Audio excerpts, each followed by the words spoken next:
You say that I'm psychotic, but then you like it like that. It's like every time the conversation changes and I want you right back, right back. You say that I'm hypnotic. Gerar renda nas pequenas propriedades rurais é um processo duro, um processo de trabalho muito penoso.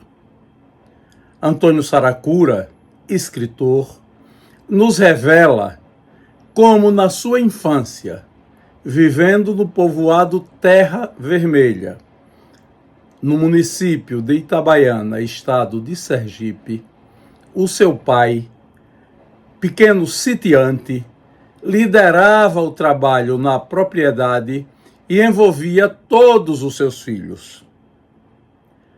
Envolvia a mãe de Saracura.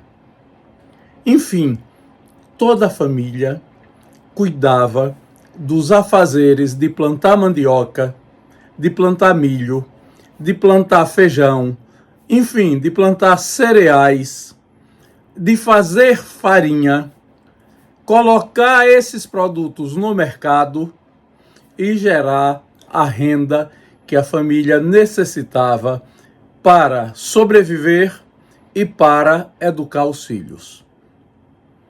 Nós vamos ver que não era uma tarefa nada fácil. Antônio Saracura, neste vídeo de memórias, nos conta isto com riqueza de detalhes.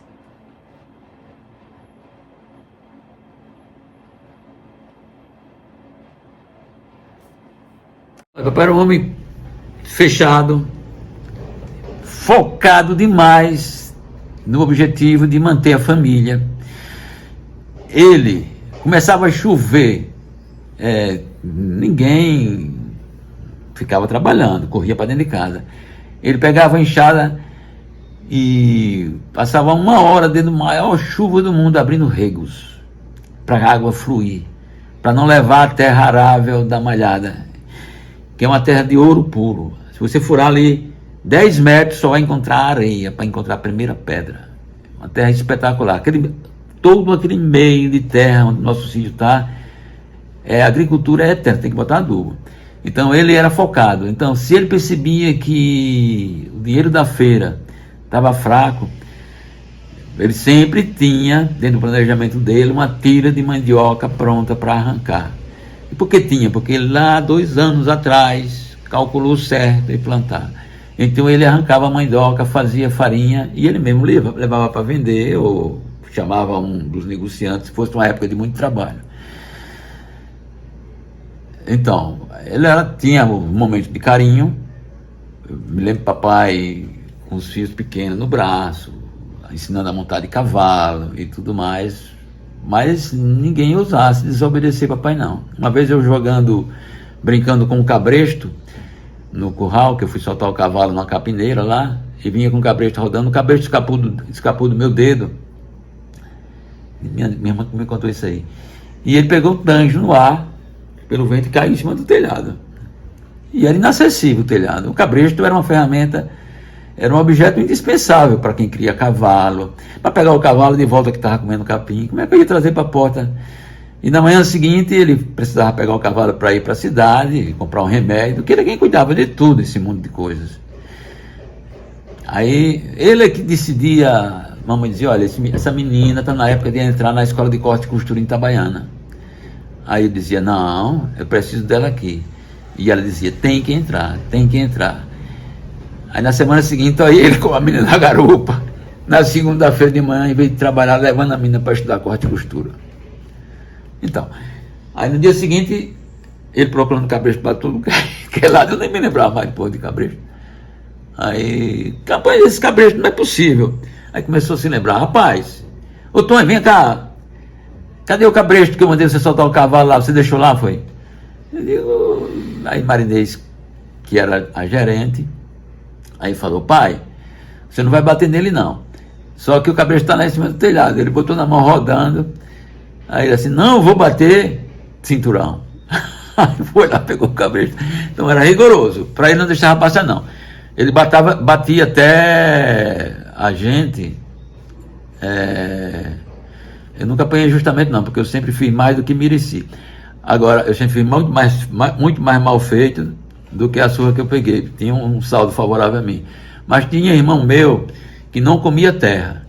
Aí ele era amarelo, meio branquinho. Ele dizia, estava batendo os comedores de terra para deixar de comer terra. Aí ele dizia, você, vem aqui. Ele, mas eu não como terra não, pai.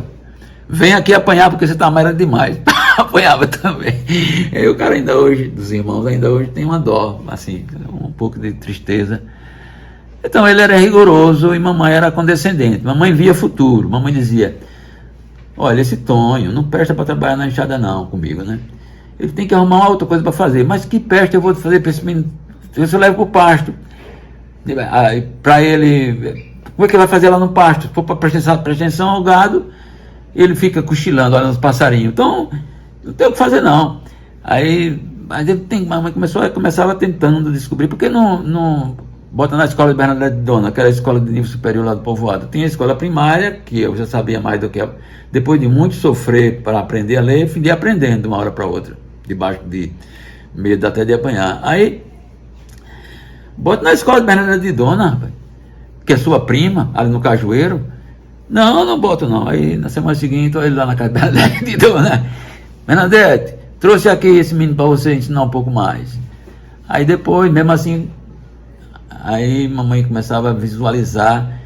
Aí por isso que eu fui estudar, porque mamãe começou a falar com as primas lá em Itabaiana, que era uma rede de... Tinha as irmãs, tinha as primas, todo mundo...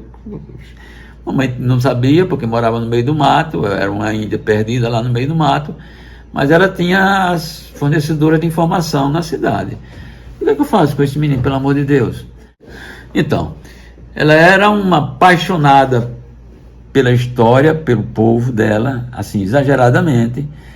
Era uma pessoa que tinha uma memória, que já falei um pouquinho, espetacular. Era uma mulher que se preocupava, papai se preocupava muito em manter, mamãe se preocupava muito com o futuro da gente. Então ela sempre estava, e quando um filho conseguia alguma coisa, ela comemorava muito mais do que os filhos. Então aquela pessoa que, sem carinho, sem muito lambe-lambe, dura, às vezes dura na conversa, dura no cabinho de vassoura, mas sempre visando, se um menino passava e tirava uma fruta no meio da estrada, na beira da estrada de uma fruteira de uma pessoa no caminho, e ela vinha saber, ela não levava a papai não, ela mesmo resolvia o problema. Você vai agora na casa do cara, mas mamãe, eu já comi a fruta, mas vai dizer para ele que comeu a fruta. A gente então era rigorosa nesse ponto aí. E ela viveu até agora, recentemente. Ela, como eu falei para você, ela é um dos motivos de eu escrever, já que ela não podia escrever, que ela não tinha suficiente cultura, mas ela lia todos os meus livros, todo livro bom que eu li, eu levava para ela e ela lia. Então ela era a escritora, a pessoa que tinha uma noção de história, de passado, de futuro principalmente. Quando o filho passava, quando eu entrei na faculdade, ela fez mais festa do que eu.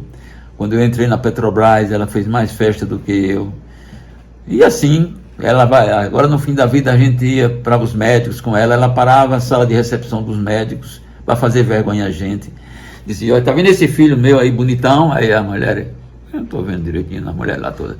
Ela dizia, ele é formado, ele foi o cara que começava a contar as vantagens, que eram verdadeiras, não eram mentirosas, mas não interessava a ninguém.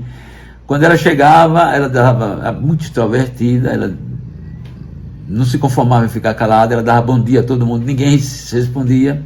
Nos consultórios médicos, todo mundo preocupado em ler o seu livro, preocupado com sua doença, preocupado com sua vez.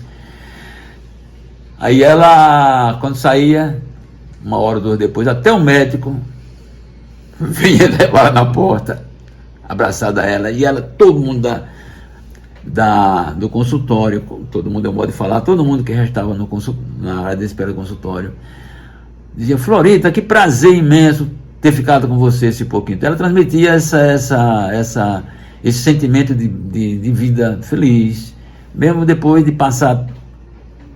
Eu conto algumas coisas dela nos meus livros. Tudo verdade, eu não minto. Todos os meus livros eu até omito algumas verdades, porque senão vai ser verdade demais que o pessoal vai descobrir que eu estou mentindo, vai desconfiar que eu estou mentindo, mas tudo é verdade.